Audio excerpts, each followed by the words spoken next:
নমস্কার বন্ধুরা, আরো একটি নতুন ভিডিওতে আপনাদের সবাইকে স্বাগত।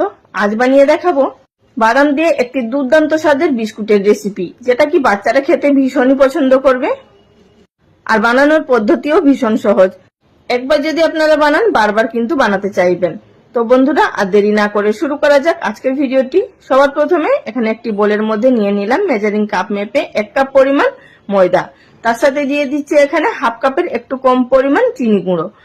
আপনারা এখানে মিষ্টিটা কিন্তু আপনাদের পছন্দ অনুযায়ী নেবেন, চাইলে আপনারা এখানে হাফ কাপ পরিমাণ চিনি গুঁড়ো নিতে পারেন। দিয়ে দিলাম সামান্য পরিমাণ নুন, দিয়ে দিচ্ছি এর মধ্যে 1/4 টিস্পুন পরিমাণ মতো বেকিং সোডা আর হাফ টিস্পুন মতো বেকিং পাউডার। আর বিস্কুটের মধ্যে অল্প পরিমাণে নুন দিলে খেতে ভীষণই টেস্ট ভালো হয়। এবার এই শুকনো উপকরণগুলোকে প্রথমে মিশিয়ে নেব।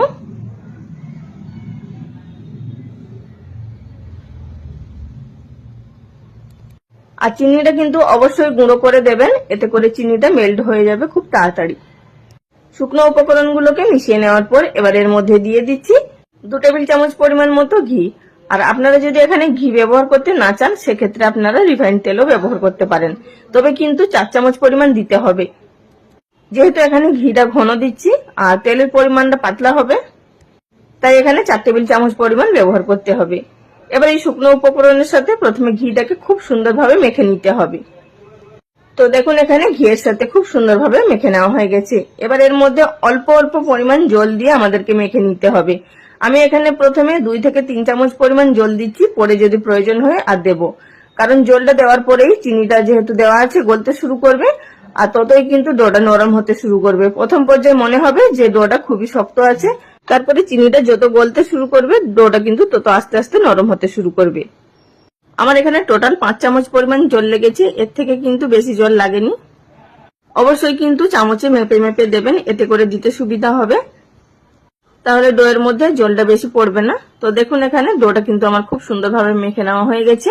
এটিকে রেস্টে রেখে দেওয়ার পর কিন্তু আরো একটু নরম হয়ে যাবে, সুতরাং এইভাবেই আমাদেরকে মেখে নিতে হবে। তো মেখে নেওয়ার পর এবার এটিকে ঢাকা দিয়ে রেস্টে রেখে দিচ্ছি 10 মিনিট মতো। তো দেখতেই পাচ্ছেন ডোটা কিভাবে মাখা হয়েছে। তো ডোটা যতক্ষণে রেস্ট হচ্ছে ততক্ষণে আমরা বাদবাকি জোগাড়গুলো করে নেব। অপরদিকে নিয়েছি একটি প্লেটের মধ্যে কিছুটা পরিমাণ চীনা বাদাম আগে থাকতে ভেজে খোলাগুলোকে ছাড়িয়ে নিয়েছি, আর নিয়েছি তার মধ্যে 2 টেবিল চামচ পরিমাণ মতো সাদা তিল। বাদাম এবং তিলটা দিলে বিস্কুটটা খেতে ভীষণই টেস্ট হয়। এবার এই দুটো উপকরণকে খুব ভালোভাবে একসাথে মিশিয়ে নেব। মিশিয়ে নেওয়ার পর এখন এটিকে সাইডে রেখে দিচ্ছি। অপরদিকে একটি স্টিলের থালা নিয়েছি, আর সেখানে আগে থাকতে ঘি ব্রাশ করে নিয়েছি। আপনারা চাইলে সাদা তেলও ব্রাশ করে নিতে পারেন। 1 চামচ পরিমাণ ময়দা ছড়িয়ে দিচ্ছি, যাতে করে বিস্কুটগুলো তোলার সময় অসুবিধা না হয়। আপনারা চাইলে কিন্তু বাটার পেপারও দিতে পারেন নিচে। আমার কাছে আজ বাটার পেপার ছিল না, তাই আমি এখানে এই পদ্ধতিটা ব্যবহার করছি। ঘিটা দিয়ে ভালোভাবে তেল ব্রাশ করে নেওয়ার পর ময়দার গুঁড়ি ছড়িয়ে বাকি এক্সট্রা যে ময়দাটা আছে সেটিকে ফেলে দিতে হবে। এতক্ষণে আমাদের ডোটাও কিন্তু সেট হয়ে গেছে। ডোটাকে কিন্তু হাত দিয়ে একটু মেখে নিতে হবে। আর দেখতেই পাচ্ছেন আগের তুলনায় কিন্তু আরো একটু নরম হয়ে গেছে। তো ডোটা মেখে নেওয়ার পর সেখান থেকে কিছুটা পরিমাণ এইভাবে ছোট ছোট লেচি করে নেব। আর এখানে আপনারা বিস্কুটের সাইজটা ঠিক যেভাবে তৈরি করবেন সেইভাবে কিন্তু ডোগুলোকে আমাদের কেটে নিতে হবে। আমি এখানে একটা নিয়ে হাতের সাহায্যে এইভাবে গোল করে একটু চেপটা করে দিলাম। সাইডগুলো একটু ফেটে যাবে, তাতে কোনো অসুবিধা নেই। একই রকম ভাবে সবগুলো বিস্কুটের শেপ দিয়ে নিলাম। এবার যে আমরা বাদাম এবং সাদা তিলের মিশ্রণটা তৈরি করে রেখেছিলাম, বিস্কুটের যে ডোগুলো তৈরি করে রাখা হয়েছিল এক একটা করে দিয়ে এভাবে চেপে চেপে উপরটাকে একটু কোটিং করে নেব। তো একটা সাইড করতে হবে, দুদিকটা কিন্তু করলে হবে না। এতে করে উপরটা খুবই সুন্দর মুচমুচে তৈরি হবে এবং খেতেও খুব ভালো লাগবে। আর বাচ্চারা যদি এভাবে দেখে যে বাদাম তিল উপরে ছড়ানো আছে, তাহলেও কিন্তু বাচ্চারা খেতে ভীষণই ভালোবাসবে। একই রকম পদ্ধতিতে সবগুলো বিস্কুটের উপরে বাদাম এবং তিলটাকে লাগিয়ে নেব। আর যে থালাটা সাজিয়ে রাখা হয়েছিল সেই থালার মধ্যে এক একটা করে বিস্কুট বসিয়ে নেব। অবশ্যই একটু ছেড়ে ছেড়ে বসাবেন। আর বন্ধুরা, এছাড়াও কিন্তু ভিন্ন ধরনের বিস্কুটের রেসিপি চ্যানেলে আপলোড করা আছে, আপনারা চাইলে দেখে নিতে পারেন। সেই রেসিপি আশা করছি আপনাদের ভালো লাগতে পারে। এছাড়াও চ্যানেলে বিভিন্ন ধরনের রেসিপি আপলোড করা আছে, কিছু রেসিপির লিংক ডেসক্রিপশন বক্সে দিয়ে দেবো, আপনারা চাইলে সেখান থেকে দেখে নিতে পারেন। তো বন্ধুরা, এখানে সমস্ত বিস্কুটগুলো সাজিয়ে নেওয়া হয়ে গেছে। এবার চলে যাবে এগুলোকে বেক করার পদ্ধতিতে। গ্যাস ওভেনের উপরে আগে থাকতে একটি কড়াই খুব ভালোভাবে গরম করে নিয়েছি। মাঝখানে একটি স্ট্যান্ড রেখে দিয়েছি, স্ট্যান্ডের উপরে কিন্তু থালাটাকে আমাদের বসিয়ে নিতে হবে। এবার বসিয়ে দেওয়ার পর প্রথমে হাই ফ্লেমে 5 মিনিট মতো আমাদের এটিকে বেক করে নিতে হবে।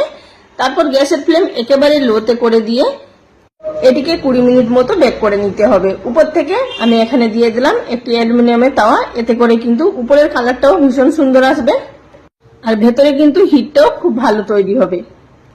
ফিরে এলাম 20 মিনিট পর, এবার আপনাদের দেখিয়ে দিচ্ছি। তো বিস্কুটগুলো কিন্তু অনেকটাই ফুলে গেছে এবং বিস্কুটগুলো একেবারে পারফেক্ট ভাবে তৈরিও হয়ে গেছে এবং কালারটাও চেঞ্জ হয়ে গেছে।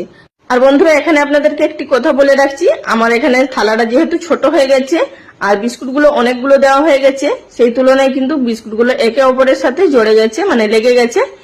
পরে ঠান্ডা হলে ছাড়িয়ে নেওয়া যাবে, তবে কিন্তু আপনারা কিন্তু আরো একটু চওড়া দেখে থালা নেবেন, এতে করে বিস্কুটগুলো আরো একটু ছাড়া ছাড়া দিতে পারবেন, যাতে করে একটার গায়ে আরেকটা না জড়িয়ে যায়।